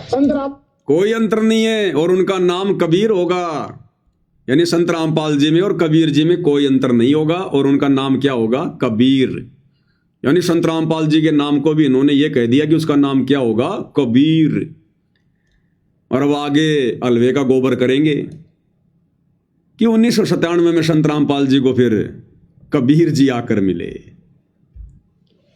संत रामपाल जी महाराज को 1997 में परम अक्षर ब्रह्म कबीर साहिब जी आकर मिले थे और उस वीडियो के अंदर वही चीज दर्शाई गई है, हमरा उनका एक शरीरा, जाको सुनियो नाम कबीरा। जो परमात्मा कबीर साहिब का शरीर है ना, वही आज उस नौतम सुरती संत रामपाल जी महाराज के रूप में जो प्रकट हुई है, उनका वही शरीर है सर। परमात्मा कबीर साहिब जी नौतम सुरती के रूप में इस संसार में अवतार लेंगे और संत रामपाल जी महाराज के रूप में वो आ चुके हैं।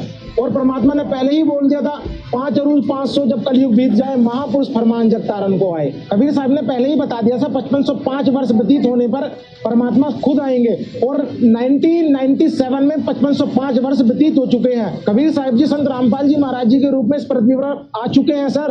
अच्छा, तो कहना आपका ये है कि कबीर सागर में जो ये सारी चीजें लिखी हैं, कि पहली बात तो आपने बताया नौतम सुरती के बारे में, कि नौतम सुरती के बारे में कबीर साहिब जी ने बताया है, धर्मदास जी को बोला है कि आप 8वीं सुरती हो और नौतम सुरती आगे चल के आएगी जो कि 5505 वर्ष बीतने के बाद आएगी। जी सर। तो आप कह रहे हो कि 1997 में 5505 वर्ष बीत गया है, तो 5505 वर्ष बीतने के बाद ही कबीर साहिब स्वयं संत रामपाल जी महाराज जी के रूप में आ गए हैं, ये कह रहे हो। इसी कारण वो आपकी 3D एनिमेशन बनी है जिसमें कबीर साहिब स्वयं संत रामपाल जी महाराज जी के रूप में आप लीला कर रहे हैं, ये दिखाया गया है। बिल्कुल ये सत्य है सर। संत रामपाल जी महाराज के रूप में परमात्मा कबीर साहिब जी आज इस मृत्यु मंडल में आकर लीला कर रहे हैं और अपनी हंस आत्माओं को पुकार। सुन लिया भाई और बहनों, कितना गजब का ज्ञान दे रहे हैं ये आश्रम वाले, कितना गजब का ज्ञान दे रहे हैं। कि संत रामपाल जी के रूप में कबीर जी स्वयं आ चुके हैं, धरती पर प्रकट हो चुके हैं और अपना ज्ञान दे रहे हैं। अब इन भाइयों से कोई पूछे, अगर तुम्हें इतना विश्वास है, इतनी दृढ़ता है, इतना ज्ञान हो गया कि कबीर जी वर्तमान में संत रामपाल जी के रूप में 1997 से धरती पर आ चुके हैं। 1997 से पहले तो ये आश्रम वाले संत रामपाल जी को कबीर जी नहीं मानते, उनको जन्म लिया हुआ मानुष मानते हैं। कि 1997 में कबीर जी सतलोक से चलकर संत रामपाल जी को मिले, संत रामपाल जी को सतलोक भेज दिया और संत रामपाल जी के रूप में खुद कबीर जी धरती पर हैं आज।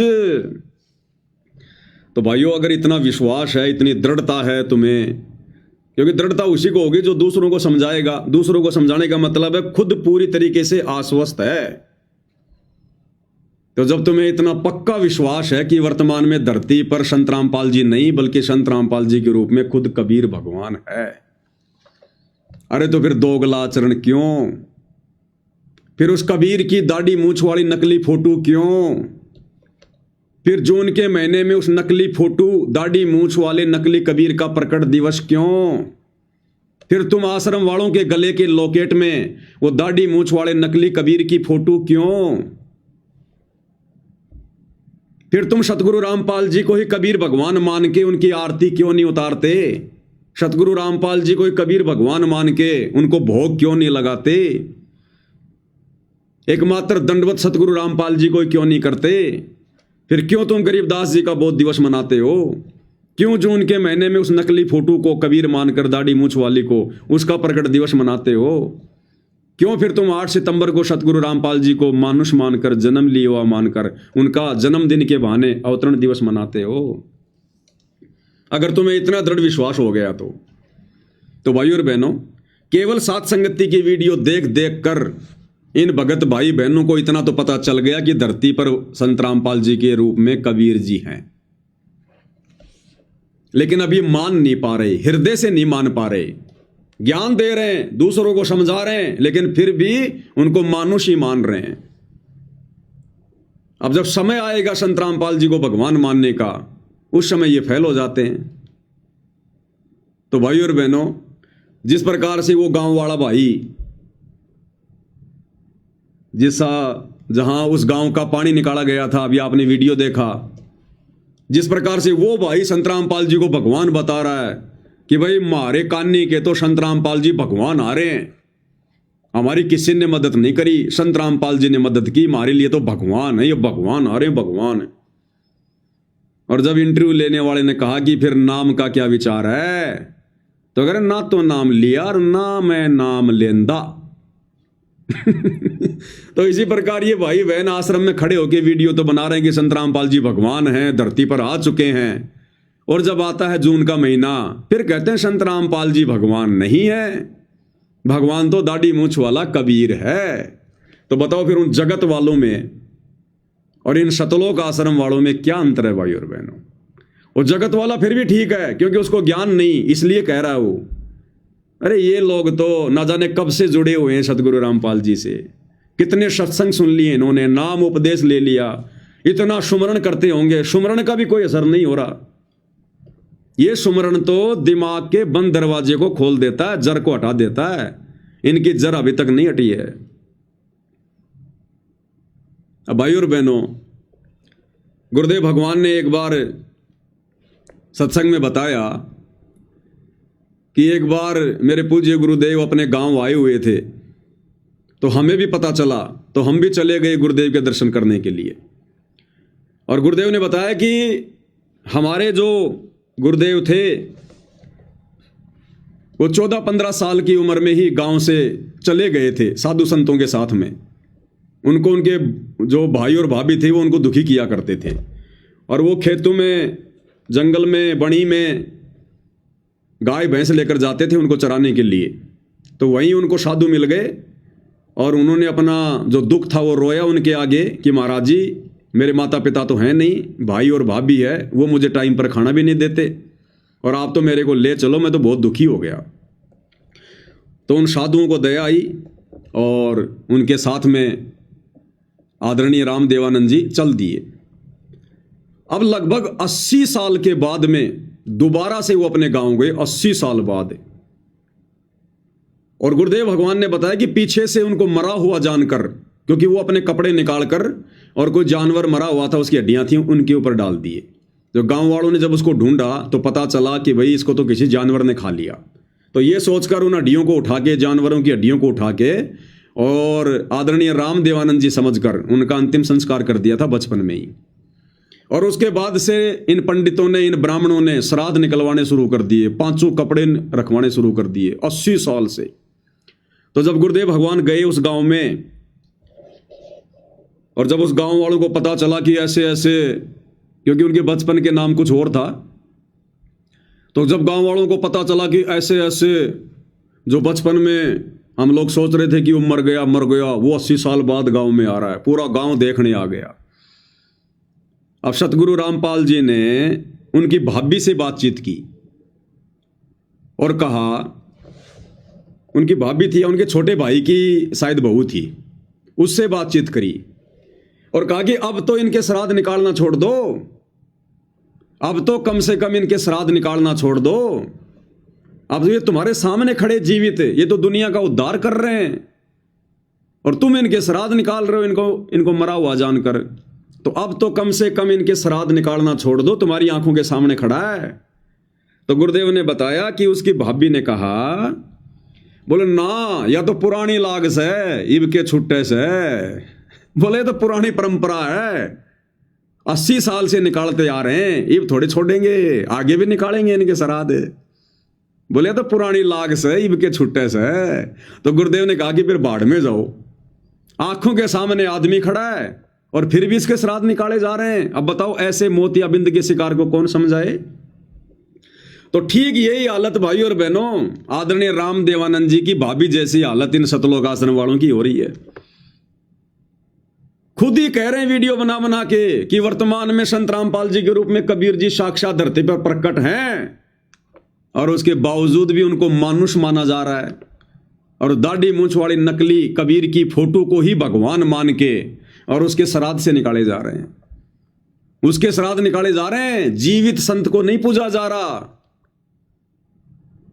एक नकली फोटो जो ओरिजिनल फोटो भी नहीं है कबीर भगवान की, जब वो 650 साल पहले आए, और ओरिजिनल फोटो होती तो भी हमारा क्या भला कर देती।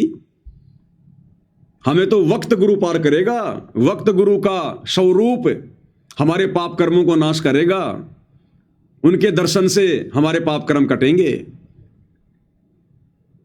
तो ये खाली जुबान से संत रामपाल जी को भगवान कहते हैं, लेकिन ये अभी हृदय से मान नहीं पा रहे कि सतगुरु रामपाल जी ही भगवान हैं। तो ऐसे भाई और बहनों, अब इन लोगों को क्या कह सकते हैं, इनको क्या समझा सकते हैं। ऐसे लोगों के ऊपर तो पूज्य गुरुदेव भगवान ने एक शब्द बनाया हुआ है जो इन लोगों के ऊपर बिल्कुल फिट बैठता है। मन मान सरोवर नाण रे, जल के जंतु रे जल माही, आठों भगत बिहान रे। मन मान सरोवर नाण रे, जल के जंतु रे जल माही, आठों भगत बिहान रे। 22,84,000 जल के वासी, ये भुगते चारों खान रे। चेतन होक जड़ को पूज, ये गांठ बांध पाषाण रे। क्या कह रहे हैं परमात्मा, 1,84,000 जल के वासी, ये भुगते चारों खान रे, और चेतन होके जड़ को पूजे। यानी इंसान खुद चेतन है, चल रहा है, फिर रहा है, बोल रहा है, और कहते हैं हे इंसान तू चेतन होकर, और एक जड़, एक मूर्ति, एक फोटो, उसको तू भगवान मान के पूज रहा है। चेतन होके जड़ को पूजे, ये गांठ बांध पाषाण रे। पत्थर को गांठ बांध रखा इन्होंने अपने पल्लू के, बहुत कीमती वस्तु समझकर।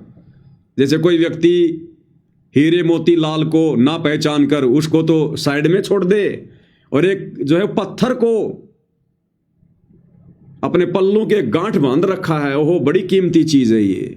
तो कहते हैं वो तो मूर्ख व्यक्ति है जो चेतन होके जड़ को पूज रहा है। तो इसी प्रकार ये लालों के लाल, हीरे मोती लाल सतगुरु रामपाल जी भगवान है। ये चेतन परमात्मा, जिंदा परमात्मा, इसको भगवान नहीं मान रहे, इनकी आरती नहीं उतार रहे, इनको भोग नहीं लगा रहे, इनका प्रकट दिवस नहीं मना रहे, और वो जड़, वो फोटो, उसको परमात्मा मान के पूज रहे हैं। तो ऐसे लोगों के विषय में कह रहे हैं भगवान, 184 जल के वासी भुगते चारों खान रे, चेतन होके जड़ को पूजे ये गांठ बांध पाषाण रे, गांठ बांध पाषाण रे। भाई मरकट कहाँ चंदन के लेपे, क्या गंग नवाव सवान रे। भाई मरकट कहाँ चंदन के लेपे, क्या गंग नवाव सवान रे। सुधी हो ना पूछतास की, वो छोड़े को न्या बाण रे, छोड़े को न्या बाण रे। परमात्मा कहते हैं ऐसे लोगों की हालत तो उस गधे के जैसी है। मरकट यानी गधा। गधे को उसके शरीर पर चाहे कितना जो है चंदन का लेप कर दो, अगले ही पल उसको छोड़ते ही वो कुर्डियों में जाकर लौटेगा, राख में जाके लौटेगा, गंदगी में। तो कहते हैं मरकट के ऊपर चंदन लेप करने का कोई फायदा नहीं, उसने तो गंदगी में उसने लोट लगानी है। तो इन आश्रम वालों को कितना ही समझा दो, कितना ही ज्ञान बता दो, कितना ही कुछ दे दो, इनको प्रमाण है, अगले पल इन्होंने तो गुड़ और गोबर को एक करना है। और क्या गंग नवावे सवान रे। और कहते हैं जो कुत्ता होता है ना, कुत्ते को कितना ही गंगा जी में स्नान करवा दो, उसकी पूंछ कभी सीधी नहीं हो सकती, कभी भी, चाहे गंगा जी में कितनी डुबकी लगाओ।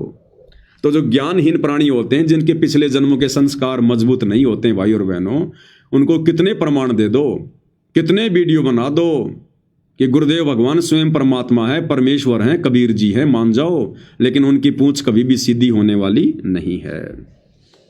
वो छोड़े कोन्या बाण रे, बाण यानी आदत। वो कुत्ता कभी भी अपनी आदत नहीं छोड़ता, वो गधा कभी भी अपनी आदत को नहीं छोड़ेगा।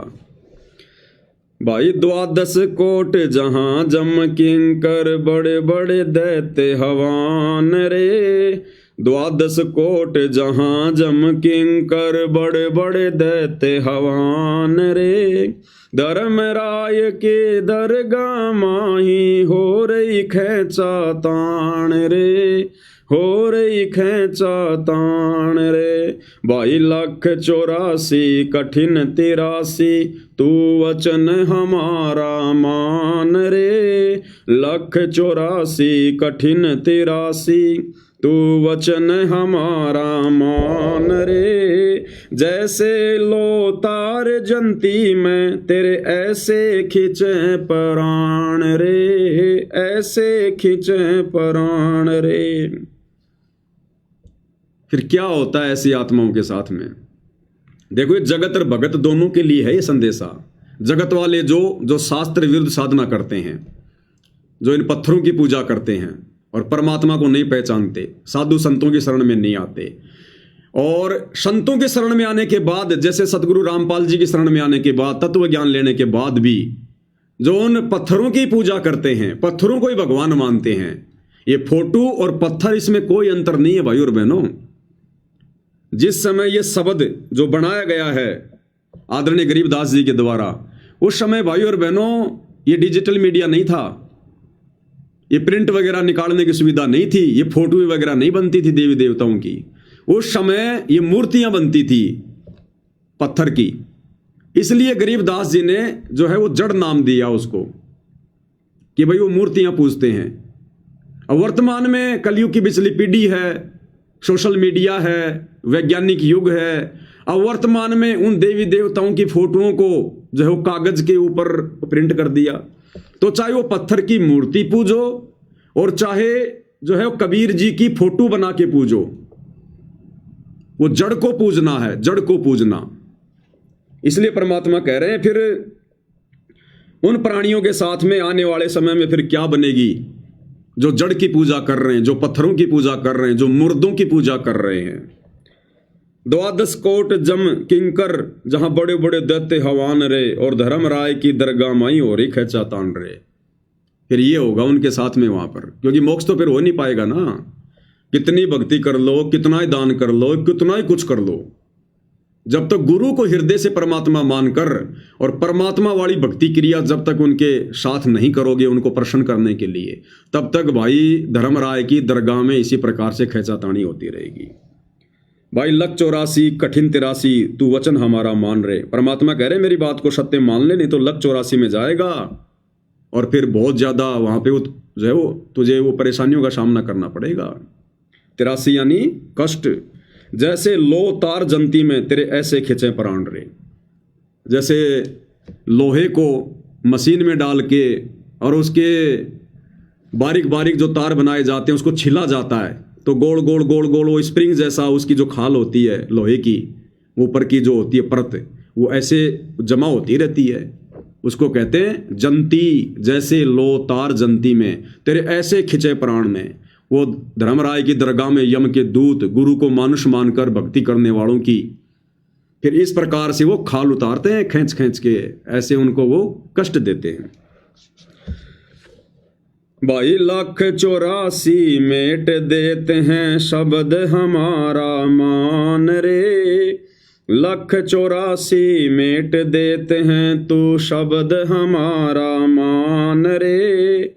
हरदम नाम जपो हर हीरा, चलना आम दीवान रे, चलना आम दीवान रे।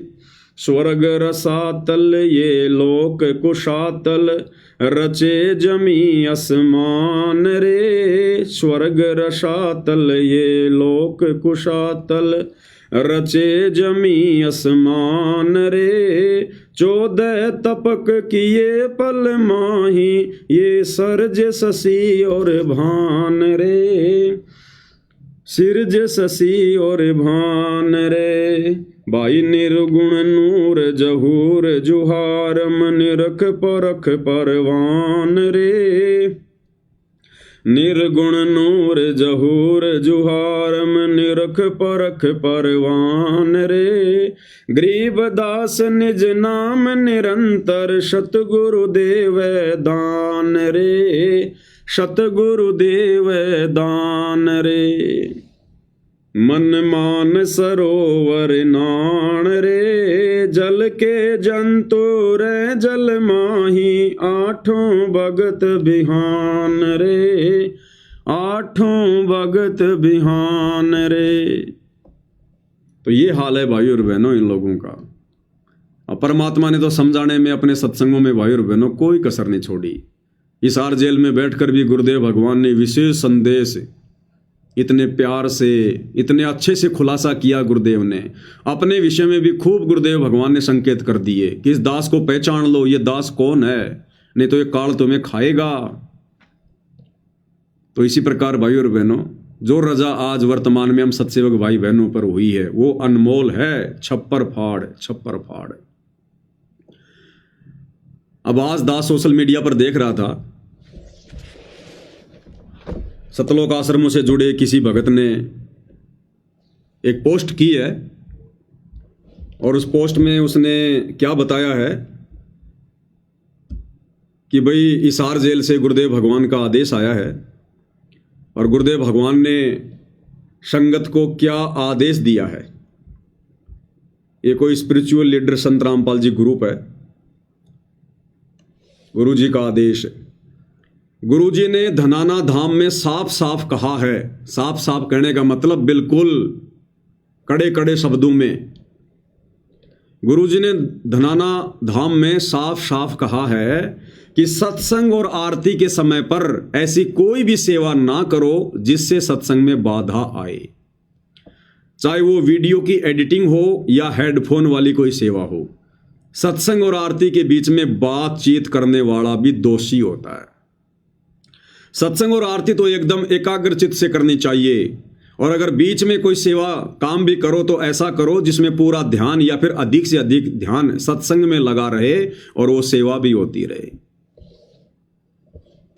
अब भाई और बहनों सोचिए, ये सतलोक आश्रम वाले भाई बहन भक्ति और भगवान से कितने दूर हो चुके हैं। जो ये कॉमन बातें, जो बातें गुरुदेव हमें नित्य नियम में रोजाना बताते हैं, रोज ये कॉमन बातें भी गुरुदेव भगवान को स्पेशल तौर पर इन आश्रम वालों को कहनी पड़ रही हैं। सोचिए ये लोग परमात्मा के सत्संगों से कितने दूर हो चुके हैं, ज्ञान आधार से कितने दूर हो चुके हैं कि गुरु को भी ये बात बोलनी पड़ रही है बार बार कि रे नालायकों, कम से कम सत्संग तो बैठ के सुन लिया करो, ध्यान से सुन लिया करो। अरे आरती के समय में तो इधर उधर मत भागो, क्योंकि भाई और बहनों दास आप जियों को बार बार वीडियो वगैरह भेजता रहता है, दिखाता रहता है कि किस प्रकार से इन सतलोक आश्रमों में गुरुदेव का लड़का वीरेंद्र और अन्य लोग आरती के समय और बाहर के लोगों को, नेताओं को, नकली बाबाओं को आश्रम विजिट करवाते हैं। एक तरफ तो आरती चल रही है, दूसरी तरफ गुरुजी का बड़ा लड़का वीरेंद्र एक नकली उस कबीर पंथी को सतलोक आश्रम दिखा रहा है, उसको घुमा रहा है कि देखो जी हमने ऐसा आश्रम बना दिया, ये हमारा आश्रम है। दास ने कई बार वो वीडियो आप जियों को दिखाया है। सत्संग के समय दास ने आपको वीडियो दिखाया, ये सतलोक आश्रम वाले वीडियो बना बना के, और ये बता रहे कि हलवा कैसे बनाया जाता है, हलवे में चीनी कितनी डलती है, हलवे में चीनी कितनी डलती है, हलवे में मीठा कितना डलता है। आरती के समय, सत्संग के समय ये हलवा बनाते रहते हैं और वीडियो बनाते हैं, इसमें इतना घी डलेगा, इतनी शक्कर डलेगी, फिर इसको इतना रोड़ेंगे, फिर ये हलवा तैयार होगा। और उधर नित्य नियम चल रहा है। और गुरुदेव क्या कह रहे हैं कि सेवा भी अगर करनी है तो ऐसी सेवा करो जिस सेवा को करते करते भी सारा का सारा ध्यान तुम्हारा सत्संग में हो, आरती में हो। अब बताओ भाई और बहनों, इस प्रोसीजर से वर्तमान में भक्ति कौन कर रहा है? इस विधि से, जो विधि गुरुदेव भगवान बता रहे हैं, आदेश दे रहे हैं, अरे 30 साल सत्संग करने के बाद अगर गुरु ने संगत को यह बताना पड़ रहा है कि आरती ऐसे करनी चाहिए, सत्संग ऐसे सुनने चाहिए, तो धिक्कार है उस भगत की कॉमन सेंस को, धिक्कार है उस भगत को जिसने गुरु ने बेसिक बात भी जोर देकर समझानी पड़ रही है। अब सोचिए भाई और बहनों, गुरुदेव भगवान का छप्पर फाड़ा आशीर्वाद कहां है? अरे इस विधि से तो आरती हम सत्सेवक भाई बहन करते हैं, 100 काम छोड़कर सत्संग सुनते हैं, 100 काम छोड़कर, और गुरुदेव भगवान की आरती उतारते उतारते हम लोग जो है उनकी महिमा कर रहे हैं। संध्या आरती, सुबह का नित्य नियम, तीनों समय की आरती हाथ में भक्ति बोध लेकर, या गुरुदेव भगवान की जो आरती है हम भगत भाई बहन उसको अपने मुंह से उसको रिकॉर्ड करके साइड में उसको चला के, और वो शब्द हम ध्यान से सुनते हैं और गुरुदेव भगवान की आरती उतारते उनके ऊपर हम चवर करते हैं। तो इस विधि से सत्संग कौन सुन रहा है? इस विधि से आरती कौन कर रहा है? तो गुरु का आशीर्वाद कहां होगा? फिर किन आत्माओं से गुरु प्रसन्न होगा? इसलिए दास कहता है कि ये जो साध संगति हैं, ये गुरुदेव भगवान का यथार्थ 13वां कबीर पंथ है, यथार्थ 13वां कबीर पंथ। और गुरुदेव के आशीर्वाद से यहां पर आप और हम भगत भाई बहन इतनी अच्छी भक्ति कर पा रहे हैं, मर्यादा निभा पा रहे हैं। अन्यथा इन आश्रमों में देख लो, ये कहते हैं कि सतलोक आश्रम तो भक्ति के केंद्र हैं, और भक्ति की यहां पर छीट भी नहीं है। वो अंतर्यामी भगवान तो हिसार जेल में बैठ के सब देख रहे हैं ना, ये क्या ड्रामे कर रहे हैं, कैसे इनकी आरतियां होती हैं। इन आश्रमों में जाकर आने वाले भगत भाई बहन बता रहे हैं कि भगत जी हम चले तो गए, लेकिन हमारा तो मन वहां बिल्कुल नहीं लगा, साथ संगतियों वाली खुराक वहां बिल्कुल भी नहीं है, 1% भी। बोला सतगुरु रामपाल जी भगवान के समय सतलोक आश्रमों में कम से कम संगत आरती के समय बैठ तो जाया करती थी। वर्तमान में तो कोई बैठता भी नहीं है, कोई बाथरूम में भग रहा है, कोई भंडारा ले रहा है, कोई दूसरी तरफ जा रहा है, मोबाइल ले लेके बैठे हुए हैं, मोबाइल में लोग देख रहे हैं, खेल रहे हैं, आरती चल रही है, हो गई आरती, कोई लेट रहा है, कोई आपस में बातचीत हो रही है, जैसे किसी ब्याह शादी में होता ना, वैसा होता है वहां पर। उसके बाद उन भाइयों ने फिर आश्रम में जाना छोड़ दिया कि भाई यहां भक्ति नहीं है, हम तो गलती से आ गए थे, यहां पर यहां आत्मा की खुराक नहीं है। तो ये दया गुरुदेव आप और हमारे ऊपर बख्श रहे हैं। और सोचो भाई और बहनों, इन आश्रम वालों को गुरुदेव ये आदेश दे रहे हैं, इन आश्रम वालों को, इन लोगों के अनुसार, इन आश्रम वालों को, जबकि आश्रम वालों को इस प्रकार के आदेशों की आवश्यकता नहीं पड़नी चाहिए। जिस प्रकार हॉस्पिटल में कोई रोगी एडमिट है और हॉस्पिटल में एडमिट रोगी को ज्यादा टेंशन नहीं होती है। क्यों नहीं होती? क्योंकि अगर कोई दिक्कत भी हो गई तो वहां पर डॉक्टर होता है, तुरंत डॉक्टर उसकी हेल्प करेगा, उसकी मदद करेगा। लेकिन ये सतलोक आश्रम वाले तो जो भक्ति रूपी हॉस्पिटल है, उस आश्रम में भी भाई और बहनों ये एकाग्रचित होकर बैठकर या खड़े होकर या भक्ति बोध लेकर ध्यान से आरती नहीं कर रहे। तो सोचो भाई और बहनों, जब ये उन आश्रमों से अपने घरों पर आते होंगे तो अपने घरों पर फिर ये क्या आरती करते होंगे, ये क्या सत्संग सुनते होंगे, कितने ध्यान से सुनते होंगे। जब गुरुदेव ने यहां तक लिखना पड़ा, आदेश देना पड़ा अंतर्यामी ने कि रे कम से कम तुम इतनी दूर दूर से आते हो, कोई 1000 किलोमीटर से आ रहा है, कोई 500 किलोमीटर से आ रहा है, क्यों आ रहे हो? टाइम पास के लिए आ रहे हो क्या? अरे आश्रम में भक्ति के लिए जाते हैं, सेवा के लिए जाते हैं, और तुम इन आश्रमों में आकर भी वही बकवाद करते हो। तुम्हारी नींद ही पूरी नहीं होती, तुम्हारी मोबाइल से आंखें नहीं हटती, तो फिर तुम क्यों आ रहे हो आश्रम में? तो सोचो भाई और बहनों, आश्रमों में जिनकी भक्ति ये है, तो सोचो आश्रम में तो महीने में वो 2 दिन जाते होंगे, बाकी के 28 दिन अपने घरों पर वो क्या भक्ति करते होंगे। तो ये दया भी पूज्य गुरुदेव भगवान ने आप और हमारे ऊपर बख्शी हुई है। और इस संदेश के माध्यम से सत्सेवक भाई बहनों ने और सावधानी बरतनी है। अगर कोई सत्सेवक भाई बहन गफलत में चल रहा हो, आरती के समय या सत्संग के समय यदि वो फालतू की यदि कोई वो क्रिया करता हो, तो भाई उनको भी सावधान होने की जरूरत है। आदेश तो आदेश ही होता है।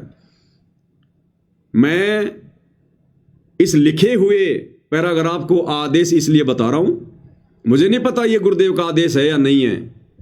जिस भगत ने ये डाला है गुरु जी का आदेश बताकर, मैं इसको आदेश इसलिए मान रहा हूं, बता नहीं रहा, मान रहा हूं, क्योंकि ये जो लिखी हुई लाइनें हैं ये मेरे गुरुदेव के तत्व ज्ञान से संबंधित हैं। ये गुरुदेव भगवान के वचनों से मेल खाती हैं, उनके सत्संगों के अनुसार है ये। इसलिए ये चाहे धनाना आश्रम में आदेश आया हो, चाहे किसी और भगत को गुरुदेव ने दिया हो, लेकिन ये गुरुदेव के सत्संगों से मेल खा रही है, इसलिए मैं इसका समर्थन कर रहा हूं। हम उन तमाम आदेशों का समर्थन करेंगे जो आदेश गुरुदेव के सत्संगों से मेल खाएंगे, वो चाहे सतलोक आश्रम की तरफ से आओ या चाहे वैसे कोई भगत बताओ। लेकिन ये लोग ऐसा कोई आदेश पारित ही नहीं करते जो गुरुदेव के ज्ञान के अनुसार हो। तो जो आदेश गुरुदेव के अनुसार होगा, उनके भक्ति विधान के अनुसार होगा, उसको हम बिल्कुल सत्य मानेंगे। तो ये जो आदेश है ये गुरुदेव भगवान के भक्ति विधान के अनुसार है, बिल्कुल सत्य है। तो हम सत्सेवक भाई बहनों ने और अधिक ध्यान रखना है और अधिक विशेष सावधानी रखनी है कि आरती के समय हम अन्य कोई दूसरा काम ना करें। और इसीलिए सतगुरुदेव भगवान ने ये पाती पंच पोहप कर पूजा, देव निरंजन और न दूजा, हमसे इस विधि से आरती करवानी शुरू की है, ताकि मन को बकवाद करने के लिए, इधर उधर की बातें सोचने के लिए समय ना मिले। अगर आरती करते समय सुबह का नित्य नियम या शाम की संध्या आरती, जब गुरुदेव की आरती करते हुए हम उनकी महिमा करेंगे, तो हमारा ध्यान कहाँ रहेगा? या तो वाणियों में रहेगा या फिर सामने गुरुदेव भगवान के स्वरूप में रहेगा, क्योंकि हम आरती उनके स्वरूप को देखकर कर रहे हैं सामने। तो कान क्या सुनेंगे? गुरुदेव के वचन, वो वाणियां, वो चाहे भगत की जुबान में हो चाहे गुरुदेव की जुबान में हो। और आंखें क्या देखेंगी? अपने गुरुदेव का स्वरूप। तो गुरुदेव भगवान ने किस कदर हम आत्माओं को काल के षड्यंत्र से दूर करके भक्ति के नजदीक बैठा रखा है। तो ये दया भी परमात्मा की विशेष तौर पर आप और हम भगत भाई बहनों के ऊपर हुई है। और हमने पूज्य गुरुदेव भगवान की इस रजा को भाई और बहनों इसी प्रकार से आजीवन बना के रखना है, आजीवन। तभी हमारा यहां से पीछा छूटेगा, हमारी बात बनेगी। ये सात संगतियां भगवान ने इसलिए शुरू करवाई है ताकि हम जागरूक रहें, जागृत रहें मन को, क्योंकि मन रूप में ये काल ही बैठा है साक्षात। तो गुरुदेव कहते हैं कि इस मन को यानी इस काल को जरा भी मौका ना मिले अब, क्योंकि अब ये बड़ी बड़ी गलतियां करवाने की कोशिश करेगा। इसको भी पता है कि मेरे हाथ से मेरा भोजन निकलता जा रहा है और विनाशकालीन समय बहुत नजदीक है। हम 2025 के एंड में जी रहे हैं। भविष्य वक्ता कहते हैं कि 2025 जाते जाते दुनिया को खून के आंसू रुला के जाएगा, और 26 और 27 का तो कहना है क्या, वो तो दुनिया को बंदर दिखेगा ही दिखेगा। तो भाई और बहनों, उस आगामी समय को भी ध्यान में रखकर और आगामी समय की ज्यादा चिंता ना करके हमने अपने गुरुदेव के वचन की चिंता करनी है, अपने मोक्ष की चिंता करनी है।